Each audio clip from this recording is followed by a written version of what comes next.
Chaque jour, des femmes et des hommes entreprennent et réalisent des choix structurants qui façonnent notre écosystème numérique. Partons ensemble à la rencontre de décideurs, au parcours passionnant, sans jargon, sans langue de bois. On va donc bien sûr parler de rapport au risque, on va parler de décision, on va parler aussi de lutte contre les idées reçues. Je vous souhaite la bienvenue dans un nouvel épisode de Heads in the Clouds.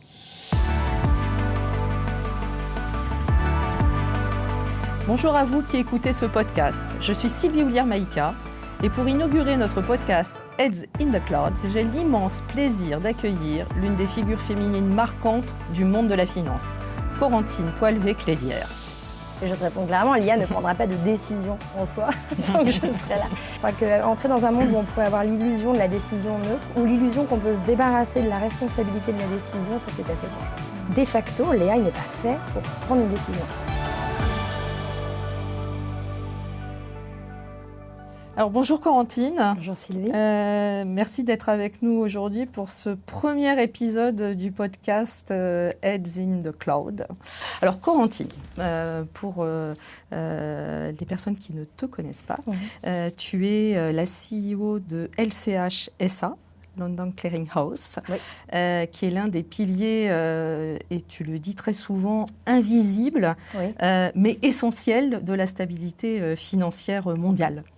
Alors concrètement, LCH, et tu rajouteras certainement des éléments, mais LCH gère les risques systémiques des marchés. Chaque jour, ton institution compense 85 à 90% des dettes souveraines européennes, donc sur plus de 14 pays, c'est bien ça, oui, 14 pays, soit environ, alors là on rentre dans des chiffres, 1,3 trillion d'euros traités quotidiennement sur tes plateformes. Oui, sur le marché du repo. Ouais. Et sur le marché du repo, voilà, exactement. Tu vas pouvoir nous expliquer tout ça.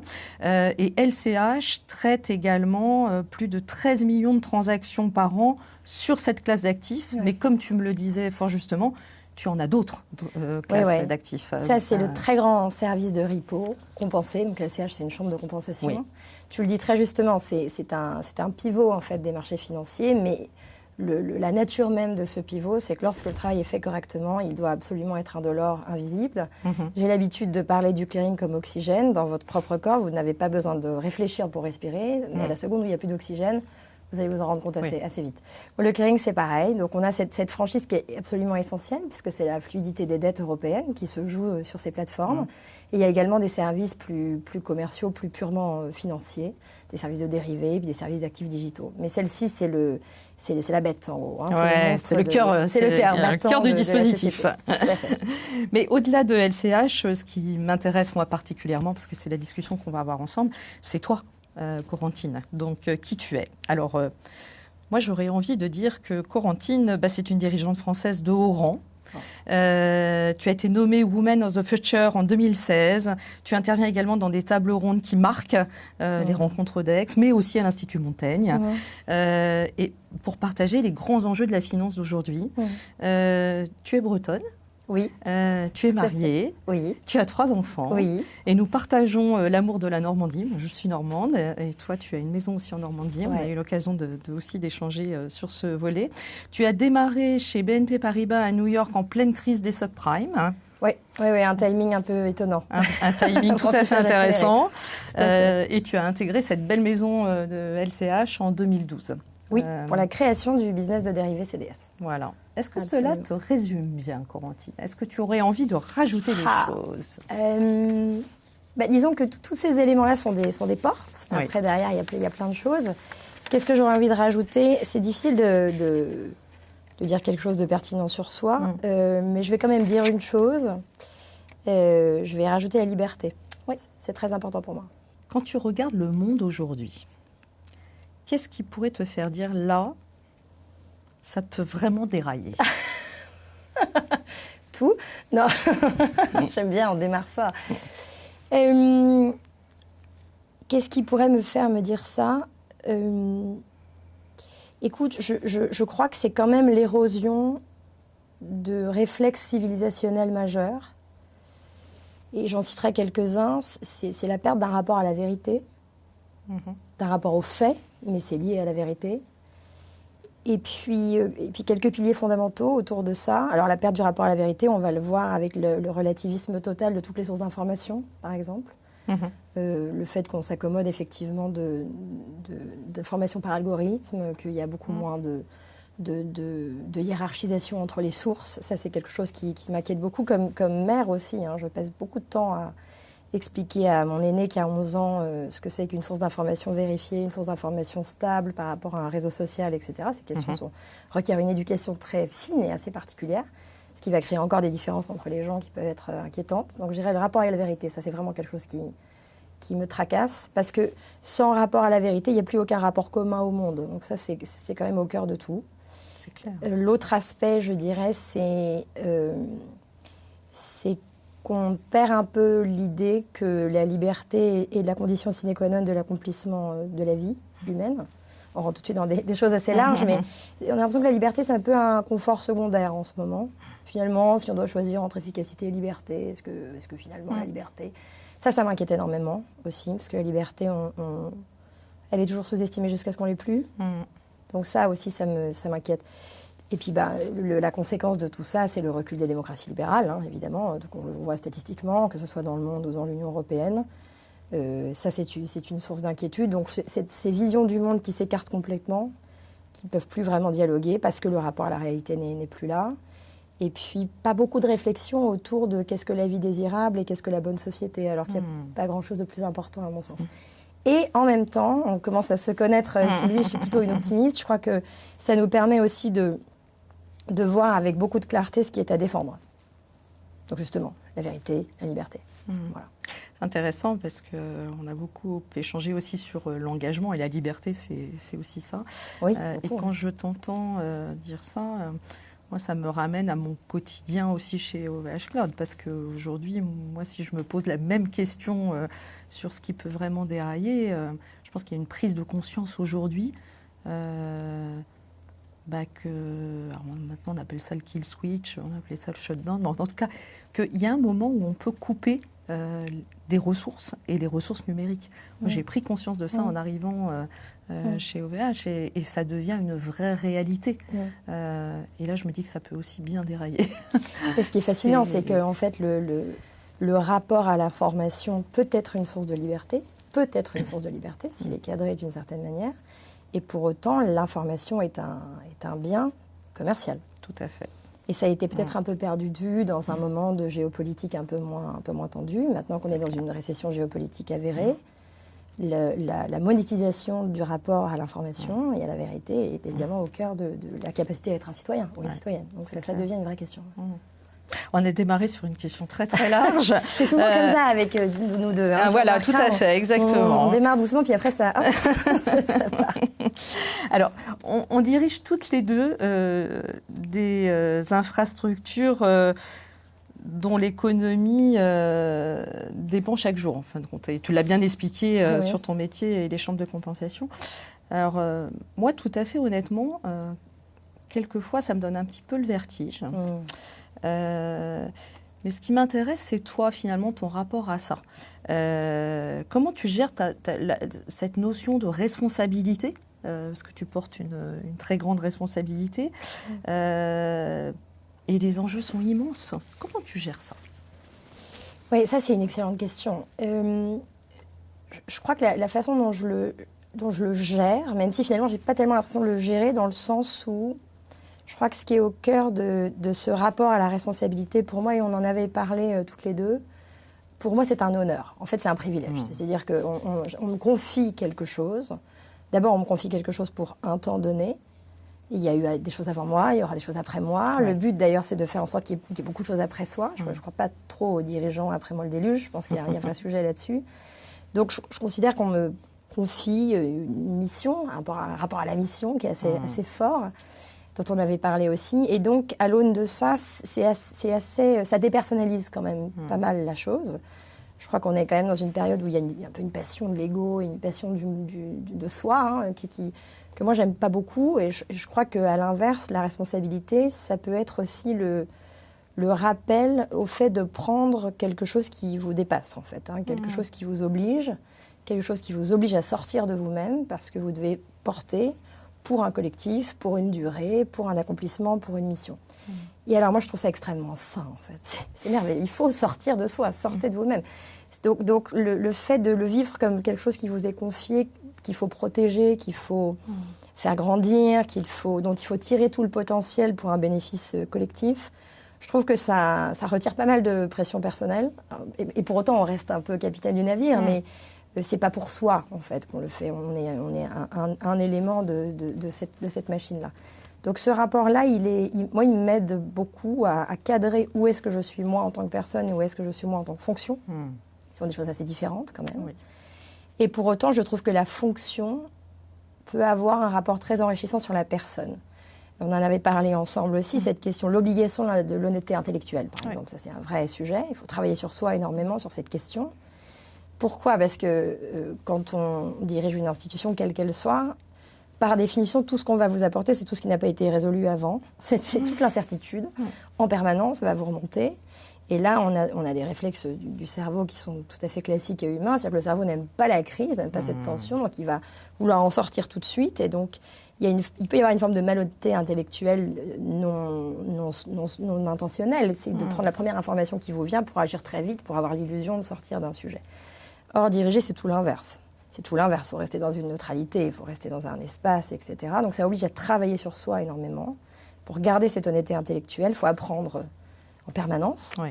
On en parlait aussi avec tes collègues il y a une demi-heure. Il faut se remettre en cause tout le temps. Donc ce que je trouve fascinant, c'est que finalement la responsabilité réelle, je trouve, produit beaucoup moins d'ego que ce que l'on croit. Parce qu'à un moment donné, l'épreuve des faits, c'est quand même l'épreuve des faits. Et je trouve que la responsabilité réelle peut plutôt créer ce que j'appellerais une vigilance, une vigilance morale quasiment, plus qu'une passion de soi. Donc je trouve que c'est stimulant, en fait. Ce qui est intéressant dans ce que tu dis, c'est cette notion de mission, parce que ce que ça m'évoque, c'est cadré dans le temps. Oui. C'est peut-être ça, en fin de compte, qui allège cette notion de responsabilité, parce que tu sais que tu es là pour cette mission. Et, et puis il faut pas confondre son identité personnelle et son identité dans le cadre de la société ou dans le cadre de sa mission. C'est des choses assez différentes. C'est très intéressant. Je reviens à la notion de responsabilité et de risque, et aussi par rapport à ton métier et ce que tu portes. Moi, de mon côté, je sais, en étant chez OVH Cloud, je sais exactement où une infrastructure cloud pourrait, je mets quelques guillemets, craquer. Ne le dis pas, ça va effrayer tout le monde. En fin de compte, aujourd'hui, on vit tous la crise des composants. Et même si nous possédons une forte intégration verticale et on assemble. Mais après, tu as des dépendances, et tu le disais très bien lors de la keynote du Summit OVH Cloud, que des dépendances qu'on ne maîtrise pas. Et l'objectif, c'est de pouvoir les maîtriser. Mais toi, du coup, la question est de fait sur LCH. À ton niveau, quelle est la vraie ligne de fracture que tu observes dans le système financier ? Et peut-être celle dont on ne parle pas assez. Qu'est-ce qui est beaucoup plus fragile que ce qu'on pourrait imaginer, finalement, dans ce système financier ?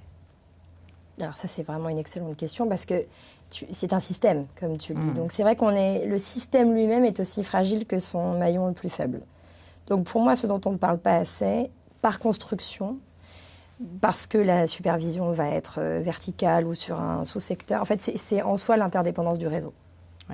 Ça, on n'en parle pas assez. On en parle un peu, c'est-à-dire quand tu vois des réglementations comme DORA, qui se soucient, tu sais, de savoir comment les opérateurs systémiques, ou non systémiques d'ailleurs, mais utilisent leurs fournisseurs technologiques, leurs third party, il y a un début de compréhension que tout ça est un réseau, mais c'est un peu balbutiant encore. Et où c'est irréaliste, c'est-à-dire qu'on va comprendre qu'il y a un réseau, mais on va demander, la CCP, typiquement la Chambre de compensation, d'aller presque garantir l'intégralité de la résilience d'une force ou d'une fifth party. Donc là, on est dans quelque chose qui n'est pas réaliste. Donc la question des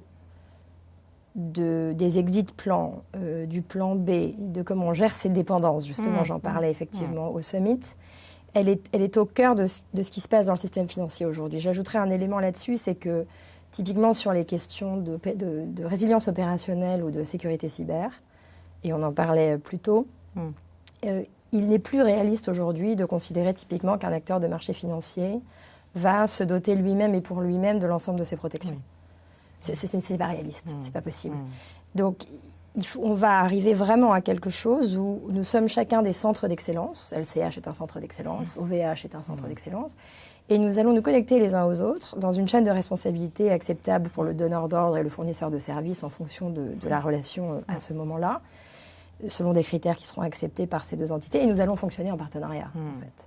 Parce que l'environnement est tellement complexe que c'est quand même ça qui va se passer.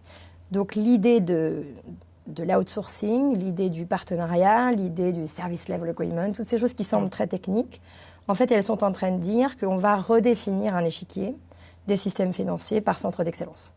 Et ça, je pense que ce n'est pas encore très, très bien compris, en fait. Et partagé. Et partagé. Oui, tout à fait. Pourtant, c'est essentiel. Oui. Et alors, ça m'amène aussi à cette réflexion sur les idées reçues. Parce que là, on parle de ce qui n'est pas divulgué ou ce qui n'est pas partagé, mais il y a aussi, on évolue toutes les deux dans des secteurs, dans des industries où il y a beaucoup d'idées reçues. Et selon toi, quel est le principal cliché auquel tu dois faire face aujourd'hui, dans ton métier ou dans ton secteur ? Donc dans mon métier ou en tant que moi-même? Parce qu'il y a du choix. Hein. Voilà, les deux. Tiens, dans ton métier et en tant que toi-même. C'est intéressant.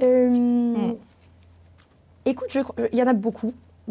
Parce que c'est un secteur, le secteur financier peut être assez caricatural, et donc il est très caricaturé. La technologie aussi, hein, d'ailleurs. Exactement. Et il y a des choses qui sont vraies. Hein. Il y a des choses qui sont, que l'on reconnaît. Mais au quotidien, aujourd'hui, je dirais que un cliché qui revient beaucoup, c'est l'idée que l'on ne peut pas diriger des grands services internationaux, notamment de produits complexes comme des dérivés financiers, depuis l'Union européenne.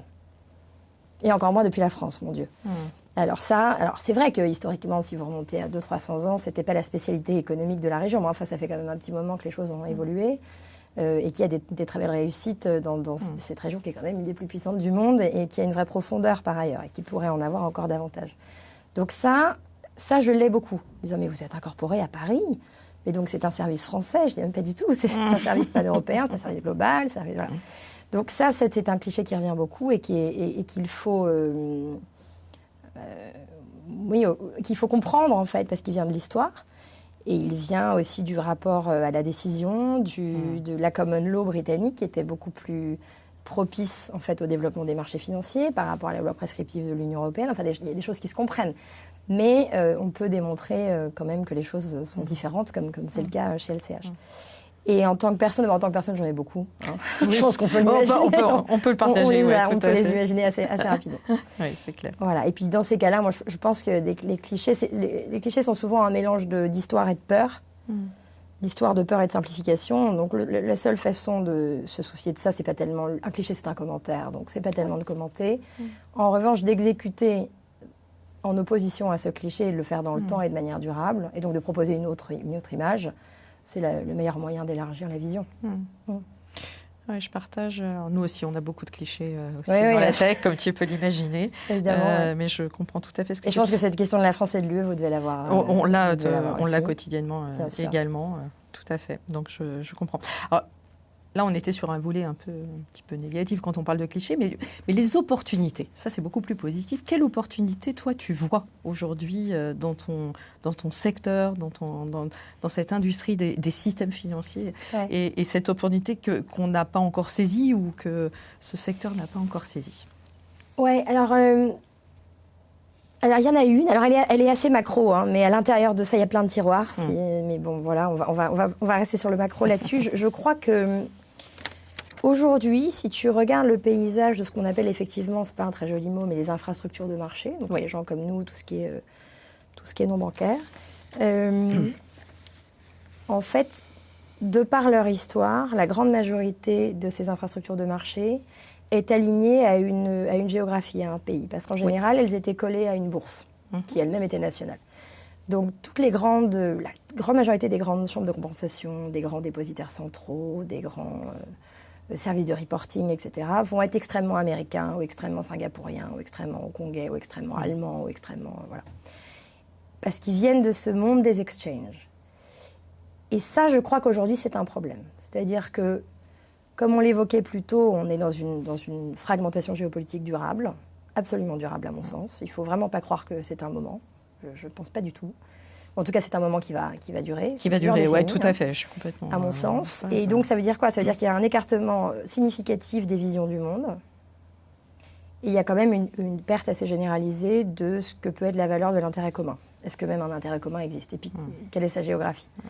On peut poser un peu ce diagnostic-là. Et je pense que dans un cadre comme celui-ci, la vraie opportunité, c'est que des acteurs de marché s'engagent un peu plus fermement dans le fait de créer des ponts entre les zones économiques et entre les géographies. C'est-à-dire un peu abandonner cette idée de forteresse, cette idée d'hyperverticalité, cette idée peut-être de protection historique dans une juridiction et aller s'étendre vers une logique de multiconnectivité. Donc ça peut être une logique pan-européenne, mais c'est encore mieux si cette logique pan-européenne peut ensuite aller toucher évidemment le UK qui est quand même dans l'Europe en termes de région, mais également les États-Unis, également Singapour, également Tokyo. Pourquoi c'est une opportunité? C'est plus qu'une opportunité, c'est un peu un devoir à mon sens. C'est-à-dire que je trouve que les marchés, historiquement, peuvent se constituer aussi comme facteur stabilisateur lorsque la géopolitique est un peu plus mouvante, on va dire. Parce que les grands enjeux ne changent pas parce qu'ils sont moins à la mode. Il y a toujours un problème de climat, il y a toujours un problème de chaîne de valeur, il y a toujours un problème de ravitaillement de l'énergie, il y a toujours un problème de sources pour effectivement alimenter l'intelligence artificielle. Enfin, ces problèmes-là n'ont pas disparu parce qu'ils sont plus ou moins en vogue.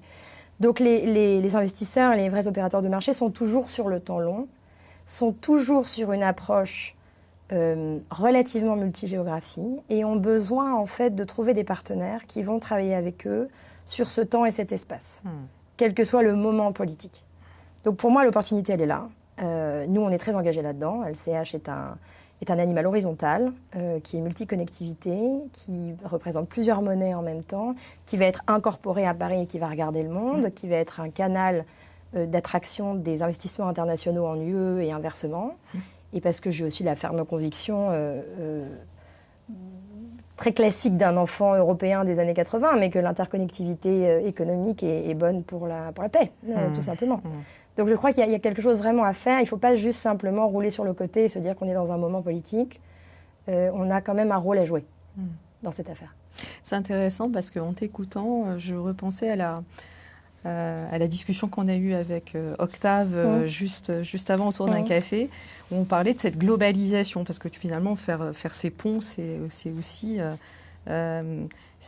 avoir cette globalisation. Mais ce que disait Octave, voilà, nous on est multilocal. Et c'était intéressant parce que ça me fait vraiment penser à cette discussion en t'entendant. Et je pense que c'est une énorme opportunité, en fin de compte. C'est essentiel. Et c'est très intéressant qu'Octave utilise le terme multilocal. Et il a raison d'utiliser ce terme multilocal parce que on ne peut pas proposer une identité globale qui, en fait, serait une non-identité. Une identité globale en 2026, ça peut être quelque chose d'assez creux, d'assez mal perçu, d'assez mal compris aussi, tout simplement. Et donc, personne ne s'y reconnaît. Là, on va servir personne. Un pont part d'un endroit pour aller dans un autre. Donc, je crois que son terme de multilocal est très intéressant parce qu'il faut pour autant avoir la capacité à être reconnu comme faisant partie d'eux, mais on peut être reconnu comme faisant partie d'eux à plusieurs endroits. Oui, tout à fait. Non, ça me parle beaucoup. Alors, on ne peut pas avoir une conversation entre dirigeants sans parler de l'intelligence artificielle et de l'AI, on est bien d'accord. Donc, cette intelligence artificielle est en train de transformer le monde et de transformer les organisations, on est bien d'accord.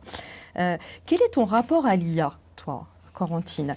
Et puis aussi l'impact sur ton métier, et puis, moi, la question que je me pose tout le temps, c'est ce bon équilibre. Comment on trouve ce bon équilibre entre cette automatisation des tâches permises par l'IA, mais aussi les actions, les décisions humaines, en fin de compte, Moi, j'ai une question qui me brûle les lèvres, c'est finalement, toi, Corentine, quelle décision ne sera jamais prise par une machine tant que tu seras là, à ce poste-là? Je te réponds clairement, l'IA ne prendra pas de décision en soi tant que je serai là. Mais ta question est extrêmement juste. Donc, alors, j'ai plusieurs rapports à l'IA, parce qu'on est tous multiples un peu. Donc, il y a mon rapport dans ma fonction, et qui lui-même a des dimensions, et puis il y a mon rapport comme citoyenne, qui est peut-être un peu différent. Pas trop différent, mais un peu différent. Donc comme CEO, alors évidemment, l'intelligence artificielle m'intéresse beaucoup. au sens où le potentiel est absolument énorme. Ça, je pense que là-dessus, il faut avoir un engagement envers l'intelligence artificielle. En revanche, c'est absolument comme toutes les révolutions technologiques. C'est-à-dire ça se dompte, ça s'apprend. Il faut se positionner en surplomb de l'IA. Il faut comprendre comment est-ce qu'on utilise un outil comme celui-ci. Et donc, je l'utilise comment? En fait, chez LCH, tous les salariés ont accès à différents modèles d'intelligence artificielle. On s'est posé la question de savoir si on le mettait en place dans certaines équipes plutôt que d'autres, etc. Et pour moi, c'était évident qu'il fallait que ce soit absolument tout le monde et d'un coup. Alors d'abord, on a la taille qui permet de le faire. Toutes les organisations ne peuvent pas nécessairement le faire. Au LSEG, typiquement, ça va être plus par vague, par type de métier, parce que c'est plus large. Nous, on pouvait le faire d'un coup, et ça m'a paru important de faire ce saut général ensemble. Ensuite, l'intensité d'utilisation et le type d'utilisation va vraiment différer pour le coup d'un métier et d'un individu à l'autre. Mais plus concrètement, c'est déjà assez utilisé dans tout ce qui est service client, pour tout ce qui est la base qui est connue pour les AI. Donc le tri des données, les résumés, les recherches de base, aller chercher les choses, les gains de productivité quotidienne. Pour moi, c'est vraiment tout ce qui relève de la suppression du bruit, pour passer plus de temps sur la créativité stratégique, la décision, la relation clientèle. Toutes ces choses-là qui sont beaucoup moins transposables, où il va vraiment falloir qu'il y ait de la qualité humaine à l'intérieur de ça. Donc on l'utilise avec beaucoup de garde-fous, ça reste une chambre de compensation, donc on est quand même des animaux de gestion des risques. Le point de vigilance à avoir là-dedans, à mon sens, je vais le dire un peu sans embâche, c'est que l'IA est un amplificateur, donc si vous mettez de la médiocrité au départ, vous allez avoir de la médiocrité à l'arrivée, sauf que la médiocrité, elle a l'air jolie, elle est bien présentée. donc on voit moins vite que vraiment ça n'a pas d'intérêt et que le travail implicite est pas là. Donc ça demande, encore une fois, beaucoup plus de discernement. Je trouve que le mauvais travail sans AI, ça va vous sauter aux yeux un peu plus vite. Le mauvais travail avec AI, vous allez mettre un petit peu plus de temps à comprendre qu'il n'y a rien, en fait, à l'intérieur de ça. Mais il n'y a quand même rien. L'IA ne va pas créer un contenu très fort si à l'origine, oui, tout à fait, oui. Elle peut amplifier, mais il faut y mettre quand même quelque chose à l'origine. Donc, je crois qu'il faut garder beaucoup de vigilance dans les organisations pour s'assurer qu'il y a de la valeur qui sort. L'IA, c'est un canal, c'est un outil, c'est un accélérateur, mais enfin, on n'est pas au cœur de la valeur créée. Si on l'utilise pour dégager du temps, pour créer de la valeur, alors là, c'est très intéressant. C'est aussi très intéressant en cybersécurité. On en parlait aussi précédemment, puisqu'évidemment, il y a des frontières AI qui existent déjà sur la partie offensive de la cybersécurité. Il est donc absolument essentiel de se doter d'outils qui sont similaires pour la partie défensive. Donc ça va être très, très intéressant comme protection. Donc il y a vraiment des opportunités qui sont essentielles. Après, ça pose une vraie question sur la décision, et tu l'évoquais. Et pourquoi ça pose une question sur la décision, à mon sens? C'est pas parce que l'AI n'est pas prête. On entend ça souvent. C'est parce que l'AI... Je ne suis pas d'accord avec ça du tout, moi. C'est parce que la décision, on décide. Quand on prend une décision, c'est pas uniquement sur de la donnée. On prend une décision parce qu'on va avoir de la donnée, bien sûr, mais on va avoir une compréhension du contexte, on va avoir une compréhension de l'histoire, on va avoir une compréhension de la dynamique institutionnelle, on va avoir une compréhension de ce qui pourrait advenir, politiquement, géopolitiquement, économiquement, et ce n'est pas forcément la répétition de ce qui s'est produit. Donc une décision, c'est toujours l'harmonisation des équilibres, il y a toujours une part de vide, et puis c'est là que l'intuition et l'expérience va jouer pour faire le saut de la décision. Donc, de facto, l'AI n'est pas fait pour prendre une décision. Elle peut suggérer des options, on peut aller l'amener assez proche de la décision, mais je crois que la décision, au final, elle doit être humaine. Parce qu'elle doit prendre en compte ces aspects-là. Et il y a un autre sujet sur la décision, c'est que tout notre cadre organisationnel, que ce soit dans les entreprises, dans les gouvernements ou juridiquement parlant, tout est fondé sur qui est responsable de cette décision in fine. Tout est là-dessus. Si on regarde, tout revient toujours à qui est responsable de cette décision. C'est pour ça que toute décision n'est pas donnée à tout le monde dans une organisation humaine, etc. Donc l'idée de croire, et ça c'est ça qui m'inquiète un peu, je vais finir là-dessus, mais on a un peu cette tendance à penser que l'IA est neutre. C'est-à-dire que l'IA n'a pas de perception, elle n'a pas de biais, elle a juste une qualité de données au départ. C'est totalement faux, une IA a un algorithme à l'origine. Toute intelligence est située. Donc votre IA, elle est située. Donc quand vous allez prendre un input de l'IA pour prendre une décision, il va falloir la compenser par un input qui va élargir la vision globale. Donc, pas de décision par l'IA chez moi, pour le moment, pour répondre clairement. C'est clair. Voilà, et comme citoyenne, ça me pose la question de la décision. Je crois qu'entrer dans un monde où on pourrait avoir l'illusion de la décision neutre, ou l'illusion qu'on peut se débarrasser de la responsabilité de la décision, ça c'est assez dangereux. Ça, j'aurais tendance à ne pas pousser dans cette Et direction. le raccourci peut être assez rapide, en fin de compte. Ouais. En t'entendant, je pense que le raccourci peut être assez facile, peut-être. Oui. Assez facile. Et oui, parce que ça donne une illusion de neutralité. C'est ça. Ce qui n'est pas réel. Ouais, tout à fait. Intéressant. Moi, je voudrais revenir à ta fonction, à nos quotidiens. On est toutes les deux à des postes où malheureusement on est encore des exceptions, même en 2026, et notamment dans la tech. Mais donc pour moi, c'est encore pire que moi. Toi. Certainement, les chiffres ne vont pas en s'améliorant. Donc pour moi, c'est un sujet important. Je sais que c'est aussi un sujet important pour toi parce qu'on a eu l'occasion de partager ce point. Moi, j'essaye de donner des responsabilités à des femmes, de les apprendre à oser. Parce que je trouve que l'audace, c'est vraiment un fil rouge très important. Ouais. Donc moi, j'aimerais comprendre, toi, dans ton quotidien, comment tu essayes de porter ce sujet. Tu m'as parlé, j'ai beaucoup aimé... j'ai retenu deux phrases que je trouvais super intéressantes. Tu parlais de projection acceptable. Moi, j'aimerais que tu parles de ça. C'est vrai. Et de la place de la joie dans tout ça. Parce que finalement, prendre des responsabilités, il y a aussi de la joie. Ouais. Et quand tu m'as expliqué ça, je me suis dit, mais oui, finalement, c'est un volet... qu'on ne met pas en avant. Donc moi, j'aimerais t'entendre sur ça. Oui, on avait eu une super discussion sur cette question. Oui, absolument, parce que... Donc effectivement, la présence des femmes dans nos secteurs est encore assez faible, assez limitée, et surtout, en tout cas chez nous, pas tellement en point d'entrée, où elle est assez bonne, même si, alors, dès qu'il y a un recul de la présence des filles dans certaines formations universitaires ou dans certaines écoles, par effet de contagion, on le voit, mais dans la population jeune, c'est assez correct, c'est après. Hein. La difficulté, c'est de les garder dans notre secteur.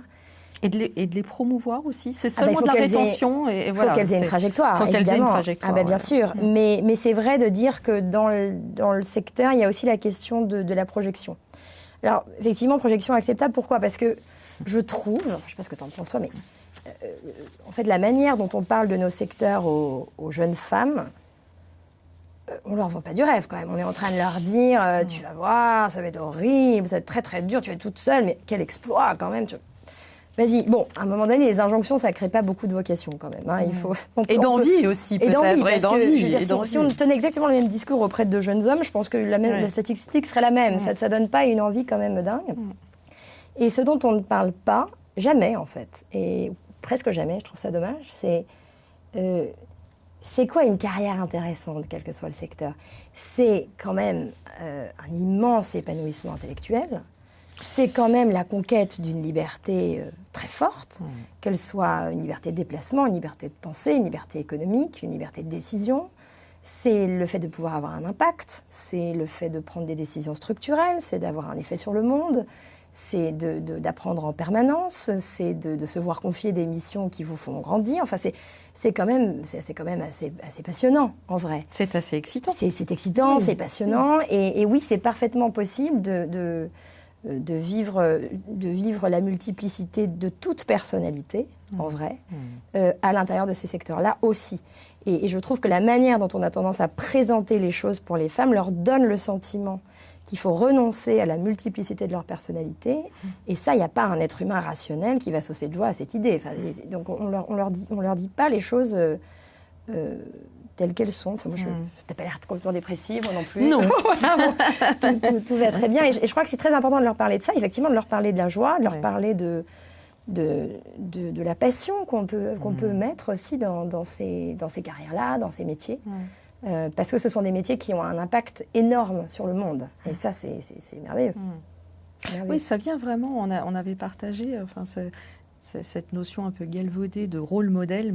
C'est très important. Mais c'est très important, parce qu'en effet, t'entendre parler de la joie, de cette projection acceptable, c'est pas la même chose en tant que rôle modèle, plutôt que d'expliquer tout le volet compliqué. En fin de compte, voilà, on va dire que ça va être dur, ça va être...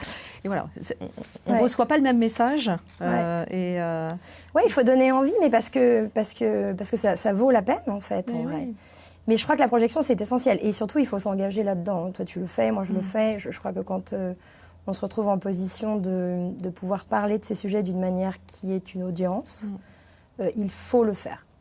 Il faut proposer des projections, il faut se mettre à la disposition aussi des femmes pour répondre à leurs questions, pour les aider, enfin, dans la mesure de ce qu'elles ont envie de faire. Il y a beaucoup de réseaux très utiles aujourd'hui.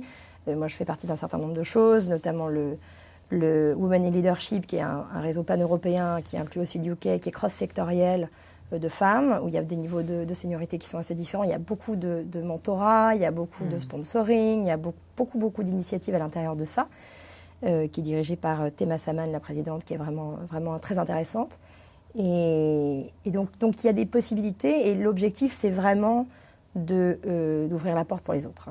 Il y a vraiment une responsabilité collective là-dedans. Tu as beaucoup parlé de décision. Finalement, quelle est la décision que tu as prise récemment et dont tu sais qu'elle porte ta propre signature? C'est la décision avec la signature de Corentine, mais pas celle de n'importe quel autre dirigeant. Tu parlais de l'intuition. Et peut-être que ça a certainement un lien d'ailleurs, mais est-ce qu'il y a une décision où tu dis ça porte ma signature?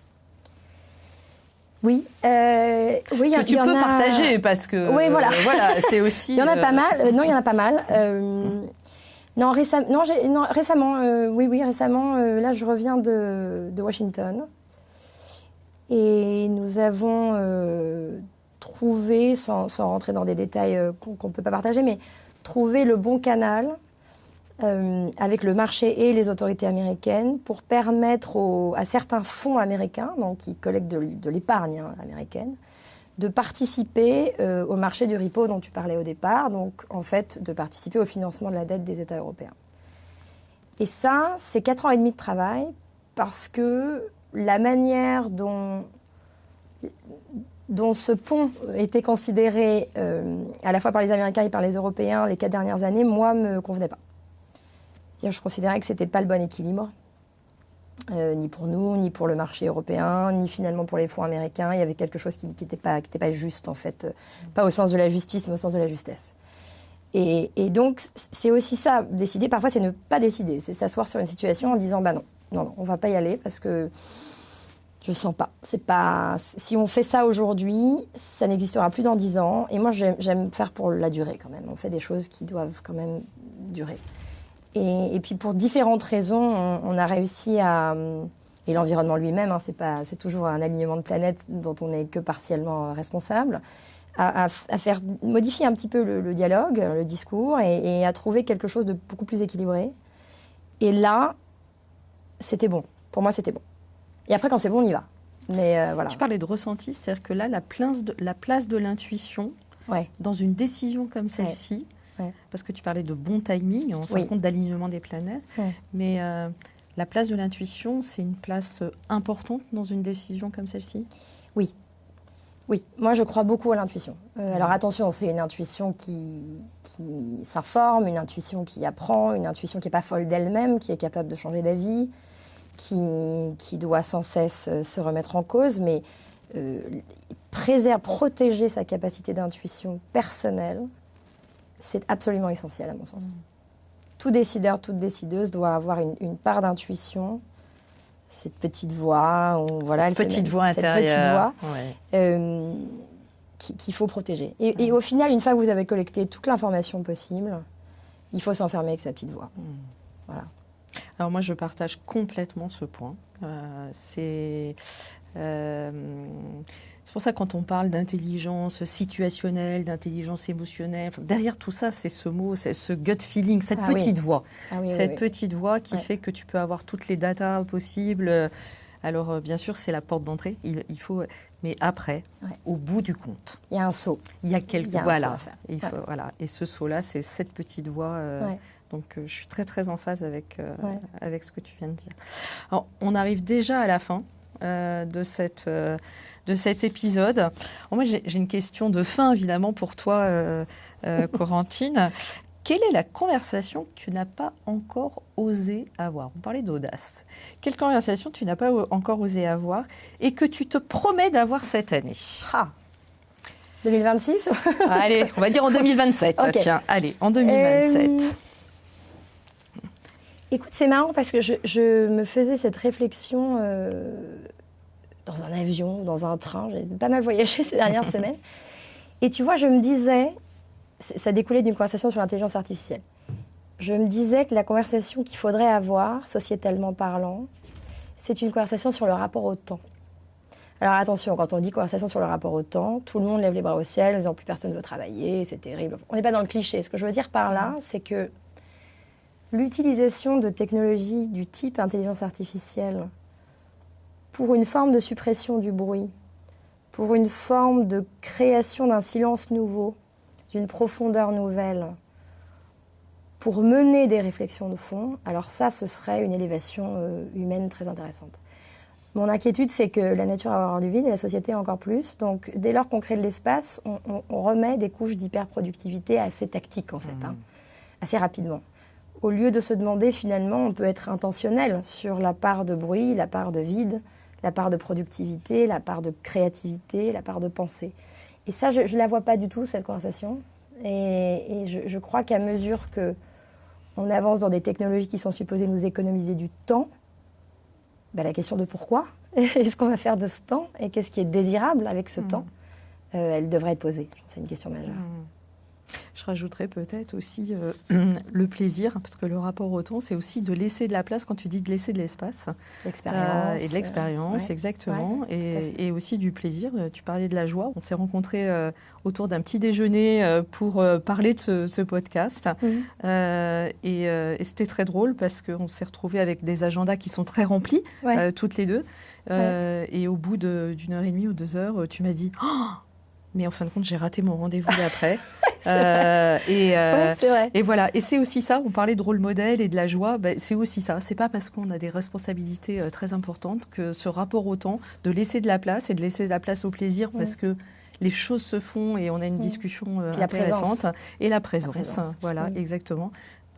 Voilà, c'est ce qui nous a amené à avoir cette discussion aujourd'hui. Absolument. Donc, je voudrais vraiment te remercier, Corentine. C'était un vrai plaisir de t'avoir comme première invitée, un vrai plaisir d'avoir eu cet échange. C'était passionnant. Merci à toi pour tes questions. Et nous allons continuer ce podcast avec d'autres dirigeants, mais j'aurai comme souvenir que la première invitée, c'était toi. Donc, je te remercie beaucoup. Un honneur. Merci beaucoup. Merci, Corentine. Un grand merci pour votre écoute. On vous invite évidemment à partager ce podcast autour de vous pour que cette conversation puisse inspirer et accompagner celles et ceux qui entreprennent chaque jour. C'était Heads in the Clouds. Je vous dis à très bientôt pour un nouvel épisode.